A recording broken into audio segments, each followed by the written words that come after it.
नमस्कार. ईश्वरी गोट फार्मवरती सर्वांचं स्वागत आहे. तर बघू शकताय हे आपल्या ईश्वरी गोट फार्मवरती जुनं जे शेड होतं ते इथून इकडंच होतं. ह्या साईडनं तुम्हाला दिसतंय लाकडांपासून एवढ्याच कोपऱ्यात होतं.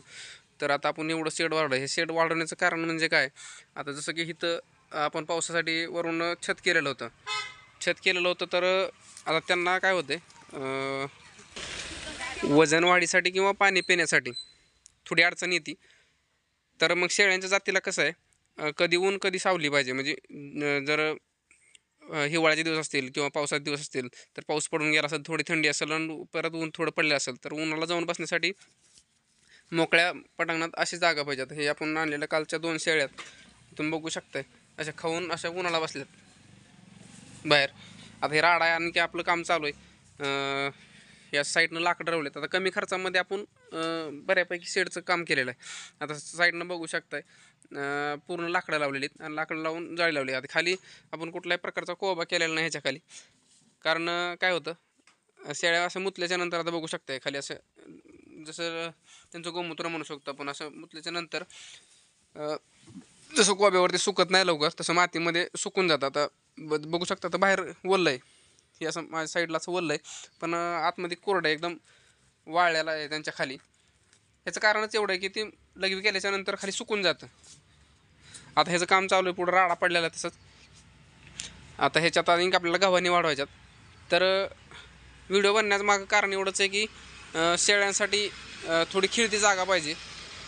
खिळती जागा असल्यामुळं काय होतं, मारामारी करत नाही. कारण शेळ्याच्या जातीला थोडी मारामारी करण्याची थोडी जास्त सवय राहते.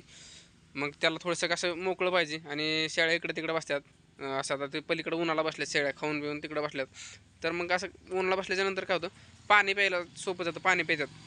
त्याच्यामुळं शेड थोडंसं खेळतं शेड पाहिजे आणि ऊन सावलीचं शेड पाहिजे, 2 in 1चं शेड पाहिजे.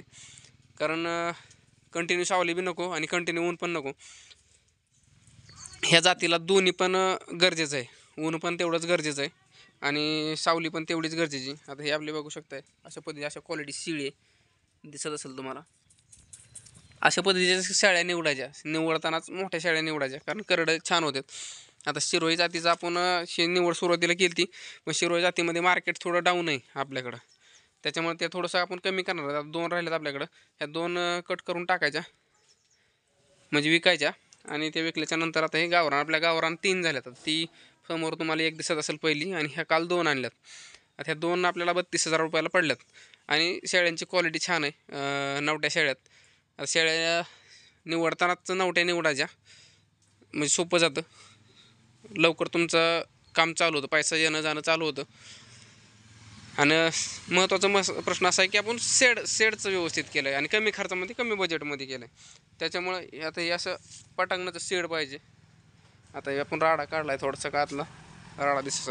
तर ह्या पद्धतीचं बघू शकताय, असं आपण लाकडं रवलेत चारी साईडनं. कोणताही बिझनेस करताना किंवा व्यवसाय करताना कमी खर्चामध्ये सुरुवात करायची आणि कमी खर्चात करून थोड्या जनावरांपासून किंवा थोड्या शेळ्यापासून कोणतंही काम करताना थोडं थोडं सुरुवात करायची. कारण डायरेक्ट तुम्ही जर मोठं करायला जाल, तर बाय चान्स तुमच्याकडून नाही झालं किंवा तुम्हाला त्याच्यात काय अडचणी आल्या, तर तुम्ही ते बंद करायचं असेल किंवा तुम्हाला ते काही करायचं असेल, तर तुम्ही लॉसमध्ये परत नाही गेलं पाहिजे. त्याच्यामुळे सुरुवात करताना थोड्यातून करायची. आता हे माझ्यापाशी आता यंत्रणा आहे. माझ्या कसं यंत्रणा म्हणजे मी वेल्डिंगचं काम करतो, मला 1 दिवसात शेड उभा करता येईल. पण सुरुवातीला नाही करायचं. सुरुवातीला साध्या सोप्या पद्धतीनं करायचं. मग त्याच्यातून आपल्याला लक्षात येतं. आता कोबा बी करू शकतो आपण डायरेक्टली खाली, असं नाही की कोबा करू शकत नाही. पण माहिती आहे आपल्याला की कोबा केल्याच्यानंतर काय होतं, मग करायचं नाही. आता मोकळं रिकामं राहिल्याच्यानंतर पाऊस जरी पडला तरी ते लगेच मुरुमात पाणी आटून जाणार किंवा उतार करायचा एका साईडला. आता हे पुढं ढिगारा दिसतोय त्या गवताखाली, त्या मुरुमाचं इकडे तिकडे पांगवायचा. तर अशा पद्धतीनं आपण एक नियोजन केलेलं आहे. आता पहिलं हे एवढं शेड असल्यामुळं थोडंसं मला त्रास जास्त व्हायचा, कारण तेवढ्याच ह्यात शेळ्या मारामारी करायच्या, असं बसत नव्हत्या निवांत, एकमेकीला मारणं किंवा मग ऊन नाही लागल्यामुळं पाणी नाही पिणं. त्याच्यामुळं आपण हे नियोजन केलेलं आहे. ह्या पद्धतीने नियोजन होणं गरजेचं आहे आणि हे सोपं जातं. बरेच प्रश्न सुटतात तुम्हाला असं मोकळं असल्याच्यानंतर शेड, आणि अर्ध उन्हाचं आणि अर्ध सावलीचं असल्याच्यानंतर तुम्हाला त्रास होत नाही आणि जनावरांनाही त्रास होत नाही त्याचा. त्यांना फायदा होतो. उन्हात पाहिजे त्यावेळेस बसतात, थंडी असेल ऊन जास्त असेल त्यावेळेस आत येऊन बसतात सावलीला. अशा पद्धतीने नियोजन पाहिजे. गव्हाणी अशा आहेत की लहान लहान आहेत, त्याच्यात करायला जायला जागा नाही आहे. आता आणखीन आपल्याला एक गव्हाण बनवायची, आता कमी पडते.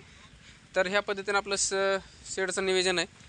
तर आपलं हे नवीन शेळीपालन आहे, 1 वर्ष झालं सुरुवात आहे. तर कसं वाटलं हे कमेंट करून नक्की कळवा. आपल्या चॅनलवर नवीन असाल तर चॅनलला सबस्क्राईब करून बेल आयकॉन नक्की क्लिक करा, जेणेकरून नवीन तुम्हाला व्हिडिओ पाहायला मिळतील. तर परत सर्वांचे धन्यवाद. राम राम.